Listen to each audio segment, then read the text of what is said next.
طبعا احنا بنشكر الكابتن احمد حسام ميدو وبنشكر الكابتن حازم امام، يعني على قدر الامكانيات اللي عندهم حاولوا انهم يساعدوا جماهير الزمالك، لكن هم لعبوا 6 مباريات فازوا في 3 بأداء غير مقنع، تعادلوا في مباراة سموحة، انهزموا مباراتين،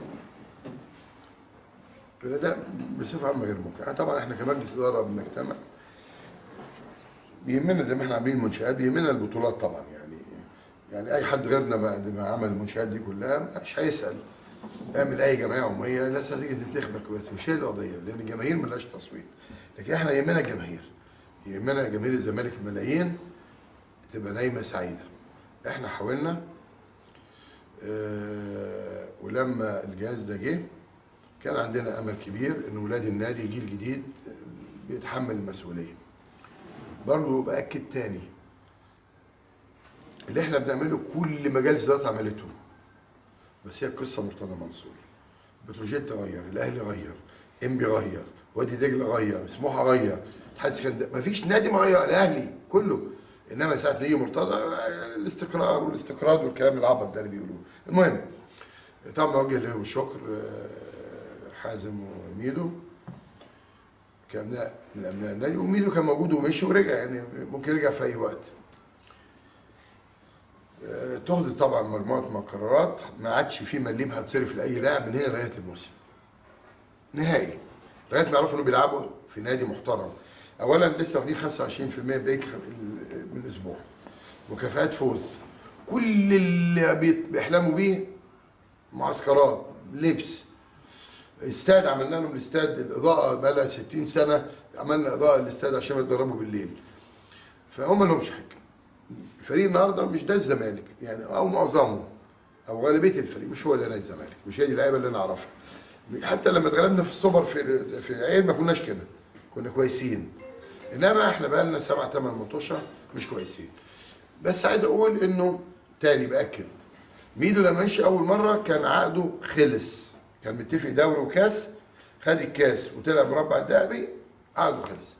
جبنا حسام ابراهيم، بس عشان الناس تبقى عارفه التاريخ، حسام وابراهيم لما جيهم اول مشكله ابراهيم عملها مع ميدو، طبعا يعني كلام اتقال هنا في هنا لا يليق انه يتقال من مدرب او مدير كوره في نادي الزمالك لزميل ليه.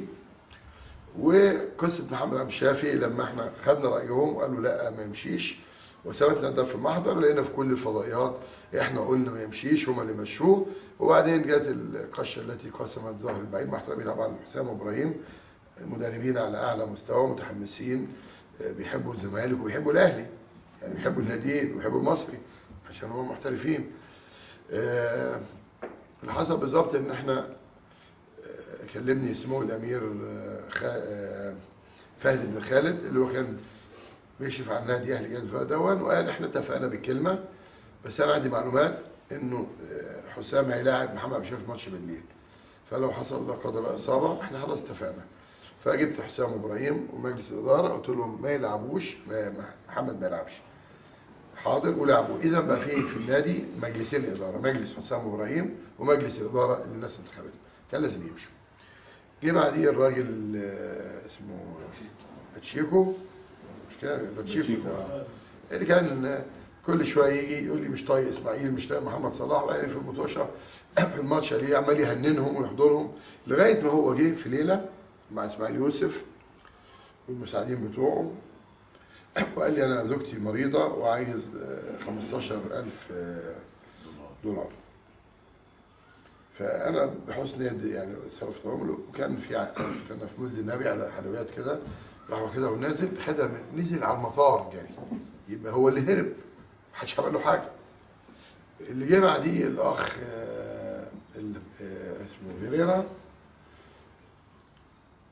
فيريرا اتغلب من النادي التونسي 5 وقعد، واتغلب من الاهلي وقعد، وطلعنا من بتاع وقعد، محدش كلمه. لكن بعد ماتش السوبر كان لازم يمشي، وكان لازم يقول له ستوب. ليه؟ لانه انا قلت لهم التشكيل انا ما اعرفش التشكيله اللي زي كل الناس. التشكيل لما نزل قبل الماتش فشفناه، فقلت للمستشار احمد جلال، استاذ هاني زاده، احمد مرتضى، من فضلكم قولوا له هنتغلب. ده رايي، ما قلتوش غير التشكيل، كل اللي قلته هنتغلب. فقال لا انا هتحمل المسؤوليه والهزيمه انا مسؤول عنها. فهو لما اتغلب وضيع مني بطوله، دي بطوله، فكان لازم اطلع اقول له انه فاشل. لانه الفاشل يعني ايه؟ يعني ما نجحش في تحقيق بطوله.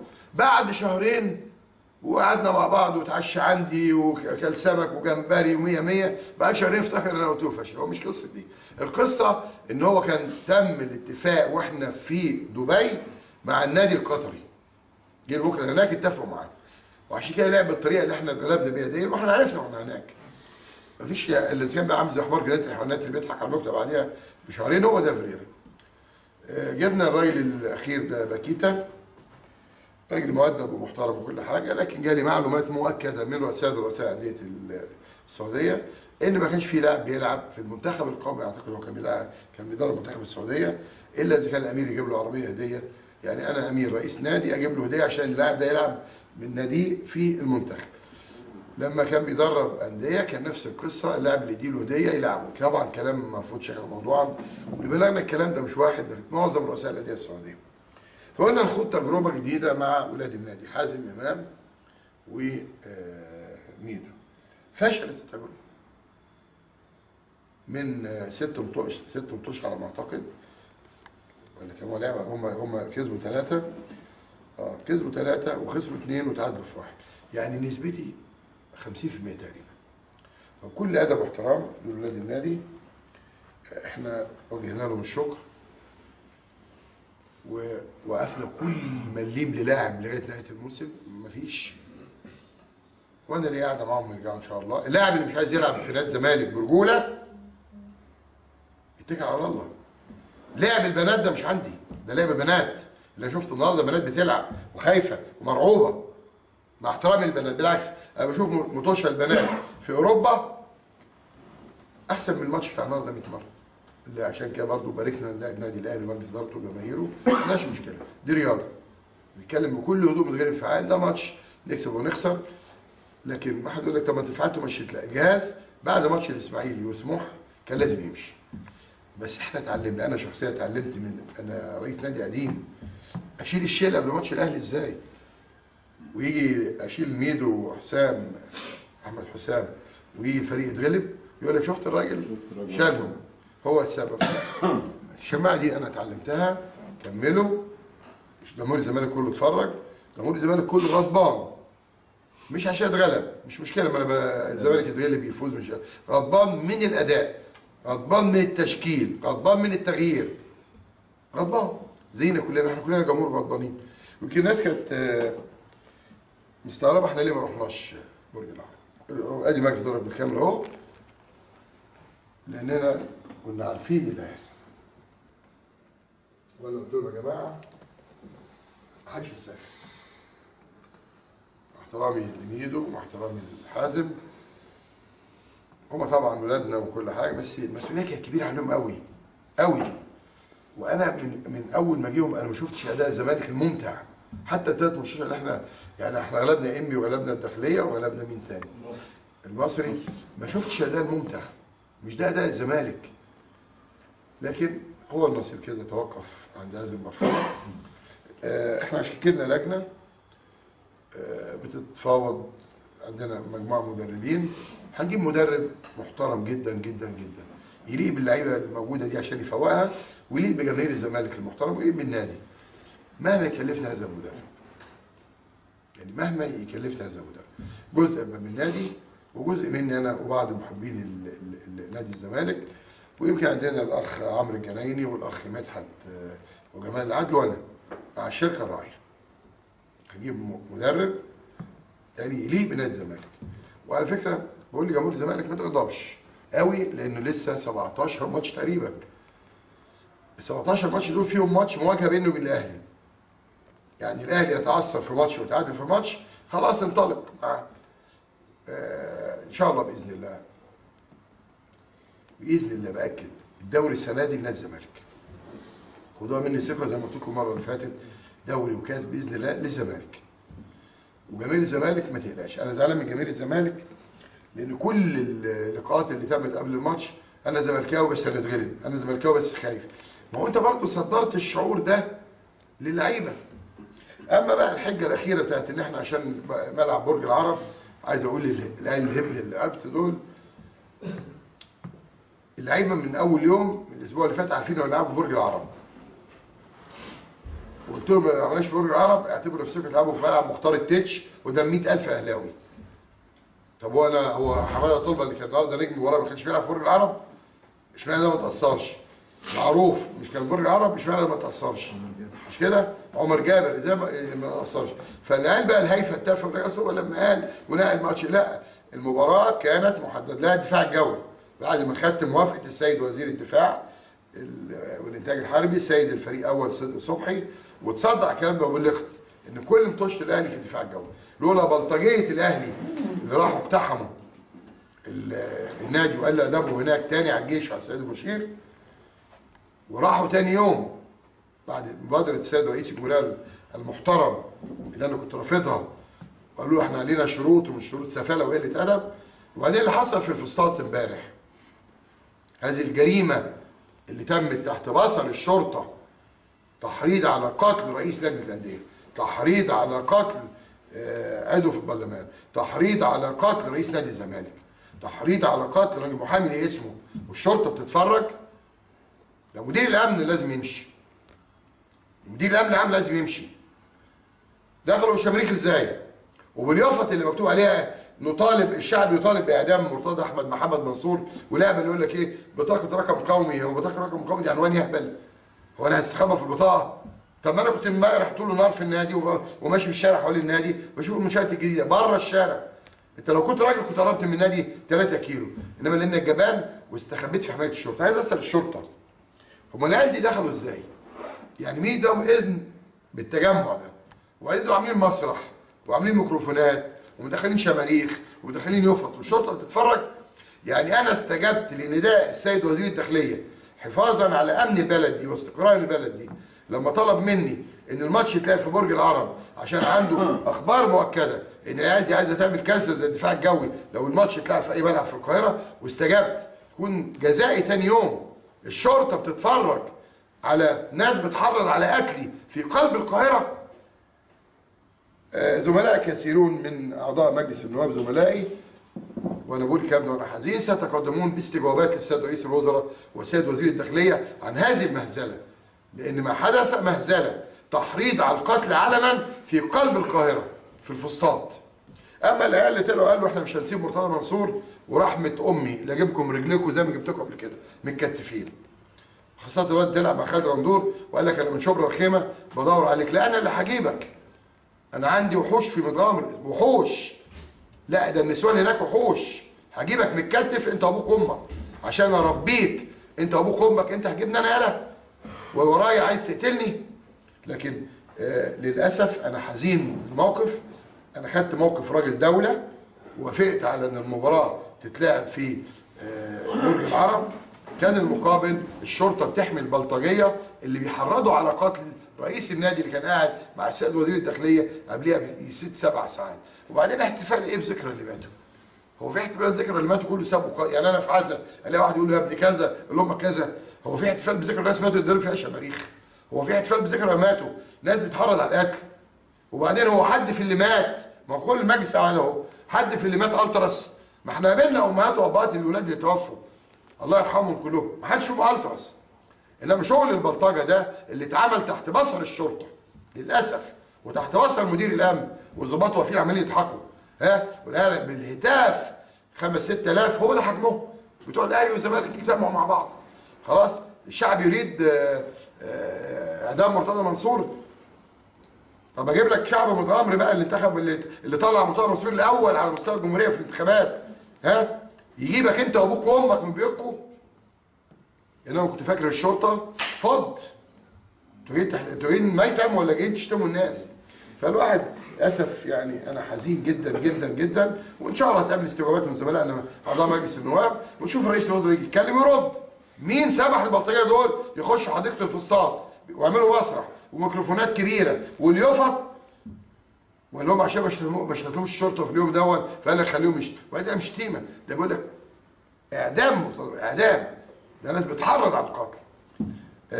بقول لكل اب وام من بتوع الالتراس، لو شفت خلقه حد فيكم تاني وقلت ولادنا وعشان خاطر مستقبلهم بالقديمه اللي في رجلي، بالقديمه اللي في رجلي. انا رحت في رمضان اتنزلت لهم وطلعتهم كلهم من المحكمه في دايره الانسان المستشار معتز خفاجه. اذا كان بقى ده المقابل اعدام، طب انا كنت لو انت راجل كنت تعالى قرب من النادي او تعالى عند البيت عندي، ما انا بيتي برضه ناس هناك كلهم مسلحين، تعالى قرب. ها ده انا عملت مؤتمر في مغامر حضروا 120,000، اجيب لك 120,000 هنا يقفلوا لك مصر كلها يا شرطه مصر عشان ارد على المجرمين دول. انما للاسف رئيس لجنه انديه وعضو مجلس النواب والمهزله اللي احنا فيها. انا في النهايه بقول للعيبه، اولا بقول للجماهير الزمالك المحترمه، طبعا انا مقدر غضبكم، لكن انا بوعدكم المجلس ده كله موجود ان شاء الله باذن الله هناخد الدوري والكاس باذن الله وبطوله افريقيا. لعيبه الزمالك اللي لعبوا النهارده واللي ما لعبوش انا اللي معاهم قاعده ان شاء الله. اللي مش عايز يبقى راجل يمشي، اللي خايف مش من النادي الاهلي، اللي خايف من نادي برشلونه بقى برشلونه يمشي. عايز رجاله تاكل الحديد. وانا قلت لهم على فكره قبل الماتش كنتوا موجودين، قلت لهم كلمتين، العب برجوله ماليش النتيجه، انما لا رجوله ولا نتيجه ما اعتقدش، مش عايز اقول اسماء، ما اعتقدش ان ده الزمالك اللي خد الدوري وكاس السنه اللي فاتت. لكن ان شاء الله بالاصرار احنا قاعدين، ومعانا الاخ خالد رفعت والاخ شريف دول في التسويق، هيبقى معاهم امير مرتضى واحمد مرتضى، عندهم كذا سيره ذاتيه للمدربين على مستوى عالي جدا، يعني من اقوى المدربين في العالم كله. مدربين دربوا انديه كبيره جدا في انجلترا، انديه كبيره جدا في فرنسا، انديه كبيره جدا في المانيا. ان شاء الله باذن الله خلال 48 ساعه هتكون موجوده النتيجه. والكابتن محمد صلاح هيتولى المأموريه مؤقتا كمدير فني، ومعاه مدير كوره فقط لا غير اسماعيل يوسف. بعدين اذا عملنا شويه تغييرات كده في الجهاز، مثلا مدرب مكان مدرب، ده هيبقى بالاتفاق، هنقعد نتفق دلوقتي ونشوف، وان شاء الله هيبقى في مدير اداري يعني تاني مختلف عن الاخ سيد متولي، وكان زميلنا سيد المفروض يبقى في مجلس اداره النادي، هينتقل هو الى عمل تنفيذي جوه نادي الزمالك يساعد المدير التنفيذي للنادي. هنجيب حد كويس بيفهم في اللوائح يكمل المعلومات دي. بطمن الجماهير 17 ماتش دول كتير جدا جدا، اضرب بقى 17 يعني حوالي كام؟ واحد 7 في 10 70 مش كده؟ و7 في 70 7 في 23 يعني تقريبا 51 نقطة. كام؟ حوالي 51 نقطة. ازاي 51 نقطة؟ حسبتها ازاي؟ 17 10 في 33 مظبوط؟ 3 في 7 1 21 21 و30 على سمك ازاي وايدك في جيبك كده بقى. ماشي 51 نقطة. والله برافو عليك، انت كويس في الحساب. انت معاك بكالوريوس تجارة؟ معايا حاجات كتير. امال انت قلت لي مهندس؟ معايا حاجات كتير. ما انت قلت لي مهندس ليه؟ معايا حاجات كتير. ان شاء الله باذن الله، ان شاء الله بامر الله باذن الله. بقول لجماهير الزمالك تاني ان شاء الله ثقوا ان في مرحلة جديدة. واحنا طبعا لما ادينا الفرصه لميدو حازم كان عندنا امل انه ولاد النادي يعني ينطلقوا، يبقى عندنا من تفريخ لجيل جديد، لكن القدر وقف قدامهم، الظروف ما كانتش مواتيه، برغم ان كل اللعيبه كانت واخده فلوسها، مكافئاتها، معسكرات على اعلى مستوى. نعم؟ كان في تغيير عقود وغيرنا عقود، في عقود اتغيرت عشان اللعيبه كلها تبقى زي بعضها. وباكد تاني انه اسلام جمال مش هيلعب في نادي الزمالك تاني، مش علشان هو جاب جول في الزمالك، عشان حاله الغل اللي كان بيلعب بيها، الحاله اللي لعب بيها كلها غل. انا ما العب رجوله، لكن انت كنت لاعب، انت كنت بتنتقم من نادي ما عملكش حاجه. اما ابراهيم صلاح طبعا ان شاء الله هيرجع باذن الله، واحنا ما حدش فينا مشاه. ابراهيم صلاح جه ومكي هنا صمموا يمشوا الاثنين وقالوا لي احنا طول ما موجودين ابراهيم صلاح الكابتن ميدو مش هيلعبنا. حاولت اقنعهم، ابراهيم صلاح صمم، مكي يمكن سمع كلامي، وان شاء الله باذن الله بامر الله عندنا ماتش وادي دجله هيكون بدايه الانطلاق. الكابتن محمد صلاح هيبقى مسؤول عن هذه المباراه، واعتقد الماتش اللي بعديها ان شاء الله هيكون في مدير فني جديد. وادي دجله هيبقى يوم 14 يوم الاحد، مظبوط كده؟ الحد اللي جاي في بيتر سبورت، وبعدين هنلاعب اسوان هنا باذن الله، وبعدين هنلاعب الاتحاد هنا ان شاء الله برضه بيتر سبورت. عندنا 3 ماتشات مش سهلين، مفيش ماتش سهل دلوقتي. كل الفرق جامده، كل الفرق قويه.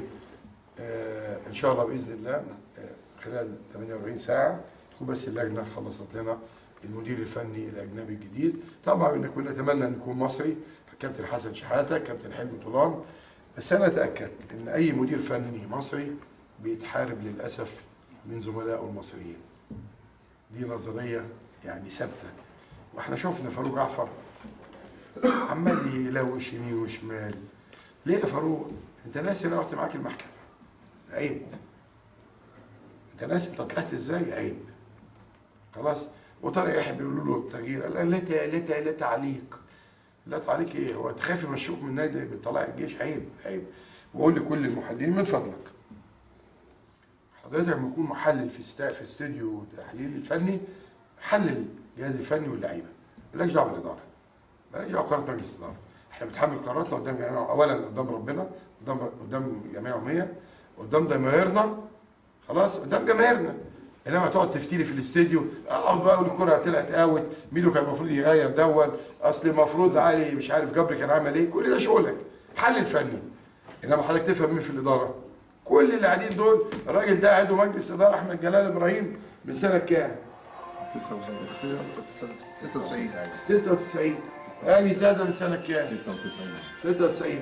فمش انتوا بقى شويه بتوع تقعدوا تحللوا، وانا طبعا من 92 4 يعني عضو مجلس اداره 92، ثم عضو مجلس اداره، ثم نائب، ثم رئيس، يعني الواحد شعره بيض من الشغلانه دي. فمن فضلكم عايز تحلل فني، اقعد احترم نفسك حلل فني. هتقعد تتمنظر وسط التغيير والقلق والتوتر والاستقرار، انت مال اهلك. حاجه بجد والله العظيم غريبه. وبالمناسبه مره واحد عمل مداخله مع الدكتور عمرو عبد الحق، بيقول له الاستاذ مرتضى شتم واحد وقال له انت مال اهلك. انا عايز اعرف بقى كلمه انت مال ايه الشتيمه اللي فيها، واهلك ايه الشتيمه اللي فيها؟ عايز اعرف بقى. واحد عبيط كده دخل محافظه المنوفيه، خد بالك، وقال له ايه؟ يا عم ده شتم وقال انت مال اهلك. لا، نفسي اعرف بجد، يعني هاتوا القاموس. انت مال اهلك ايه الشتيمه اللي فيها؟ انت مال اهلك، يعني انت مالكش دعوه. خلاص، هل شتمت اهله؟ شتمت امه؟